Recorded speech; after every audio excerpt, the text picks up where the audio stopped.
ప్రపంచంలో అన్ని దేశాల దగ్గర ఉన్నటువంటి ప్రతి ఒక్కరు మాట్లాడుతున్నారు మా దగ్గర ఆటం బాంబు అని చెప్పేసి. ఈ మధ్యలో ఈ పసికున అయినటువంటి మా దాయాది దేశం వీడు కూడా భయపెడుతున్నాడు. కానీ వాస్తవానికి చూసుకుంటే కనుక భారతదేశం దగ్గర ఉన్నటువంటి అతిపెద్ద ఆయుధము, ఆ అతిపెద్ద ఆయుధము నాకు తెలిసి ఈ ప్రపంచంలో ఏ ఒక్కరి దగ్గర కూడా లేదు. ఆ ఆయుధం పేరే భిన్నత్వంలో ఏకత్వం.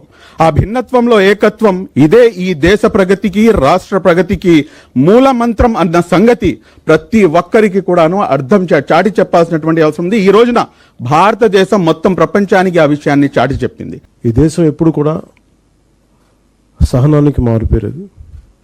అందరూ బాగుండాలి, అన్ని మతాలు బాగుండాలి, అన్ని ధర్మాలు ఇక్కడ విలసిల్లాలని కోరుకుంటాం. ఇక్కడ ఈ భిన్నత్వంలో ఏకత్వం ఏదైతే ఇక్కడ కూర్చున్న తర్వాత మనం చూస్తే గనక ఒక గార్డెన్ లో ఒకే రకమైనటువంటి పూలు ఉంటే గనక దాని వైపు ఎవరు కూడా తిరిగి చూడరు. కానీ ఈ రోజున really we are very much proud of Indians and especially I say one thing that I'm very much proud of Indian Muslim. Why? Because ఇది ప్రపంచంలో మొత్తం 55 దేశాలు ఉన్నాయండి ముస్లింలకి. కానీ ఆ 55 దేశాల్లో ఉన్నటువంటి సెక్యూరిటీ, స్వేచ్ఛా వాయువు ఎక్కడా లేదు. ఇందాక సోదరులు చెప్పినట్టుగా చాలా ఇన్స్పైరింగ్ స్పీచ్ ఇచ్చారు మీరు ఇద్దరు. చాలా చాలా హృదయానికి తాకింది. ఇది మతాలను దాటి మనందరం, ధర్మాలను దాటి మనందరం మనుషులం. మనం భిన్నత్వంలో ఏకత్వం చూసే నేల.